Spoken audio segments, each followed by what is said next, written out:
Guys, welcome back to the Nest. I hope you're all keeping well. Time for another movie reaction. Yeah, this is the first movie we're doing in 1979. I know we've already done the TV shows. Sorry about the long delay. I've just been really busy with getting ready for a couple of shows and my directing unit and everything. But not long left of college, and hopefully very soon when I finish I'll be able to upload a wee bit more. But anyway, I'm gonna try and speed this because I feel like I tell too much of the story of each movie I do.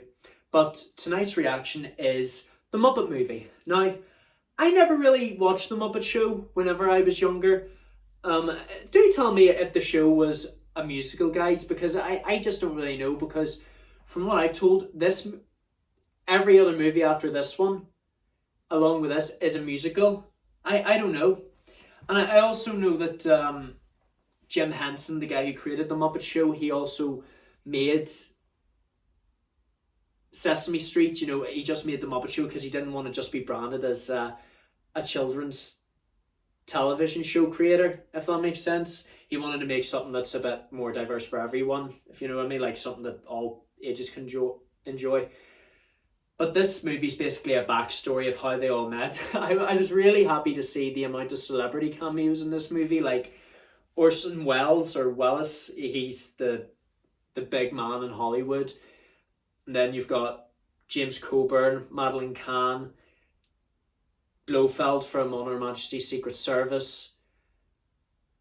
What was the name? Steve Martin, a very young Steve Martin. And Mel Brooks, that was probably my favourite celebrity appearance, seeing a young version of him as a waiter, where Rolf was a pianist. I love how all the Muppets come from very humble beginnings. You see Kermit in a swamp singing about rainbows. Why are there many songs about rainbows? I have to say, that's probably my favourite song out of the whole movie. I'm just getting really big Wizard of Oz vibes from this film, because I'll put it to you this way. It starts off with Dorothy imagining a place far away from Kansas over the rainbow, and you've got Kermit singing about a rainbow. He sings about a rainbow that leads him, and then something happens in the swamp that leads him to actually go follow his dream. Basically, that this Hollywood agent turns up in his swamp and tells him he's on his way there. I actually wonder what Kermit would taste like, you know, because you know how the bad guy wants to make him into frog's legs.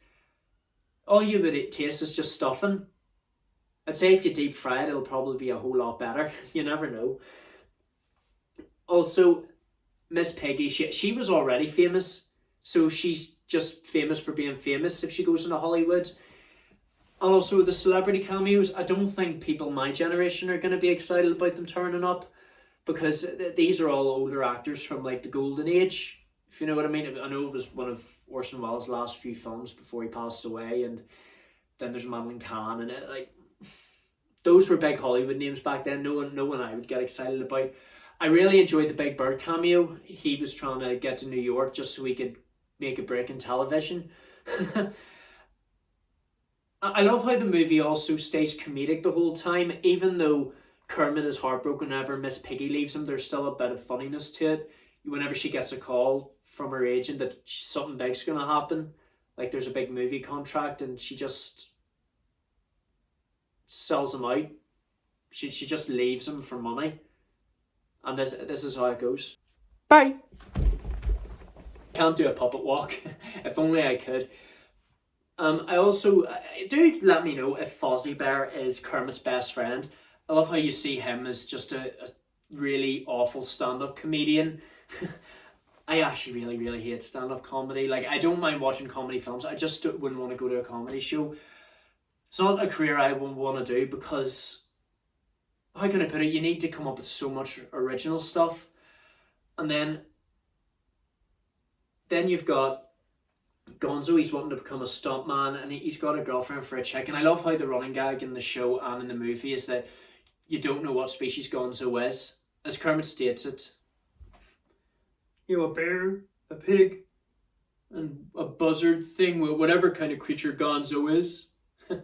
I think the movie also shows do not give up hope, and the only way you don't give up hope is if you actually read the screenplay, which is what Dr. Teeth and the Electric Mayhem did when they did offer to ride along with them on the journey to Hollywood. And I was wondering what they were saying at first, when they said that Animal was going to get his big scene.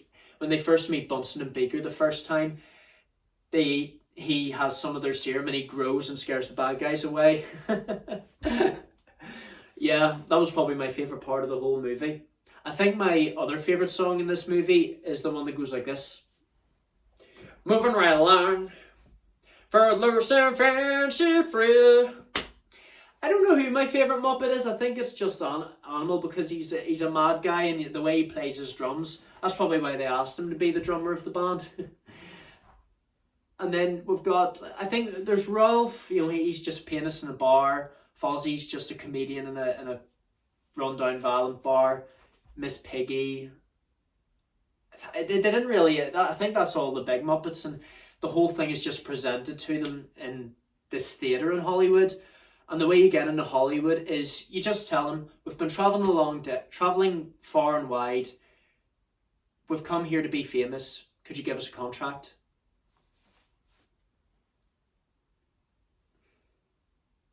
Hello?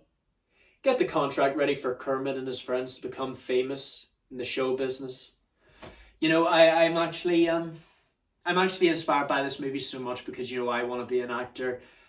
And this is just what I got to do. Don't give up. Just keep following the long road. Just sing your heart out just sing about a rainbow. Sing about a rainbow. And then an agent will turn up and then they'll give you the information you need. But yeah, sorry that this reaction was quite short. I didn't want to keep it too long. I just wanted to point out the good things about it. I really enjoyed the songs. I really enjoyed the comedy. The warm-heartedness, the light tone. The Wizard of Oz vibes. It's a rom-com, let's just say, a romantic comedy. It's a rom-com, But I just love how with Kermit and Miss Piggy it was love at first sight. But yeah, thank you so much for watching, you guys. Sorry about the long delay. I've just been so busy up to my eyeballs with coursework and getting the directing unit finished. And directing isn't what I want to do. It's just one of the units in my course. I haven't really got long left, so hopefully when I finish I'll be able to upload a wee bit more. Don't forget, this is 1979. It was the last unprofessional year on the channel. I have so much more to do. I've got about 3 more movies lined up, and then I've got 4 after that, and then we're on to the bigger and better stuff, guys. Don't forget that. But thank you so much for watching, you guys. Don't forget to leave a like, comment you would like to see next, subscribe, turn on notifications, share with your friends and family. And I shall see you all in the next video. Love you all to death. Waka waka!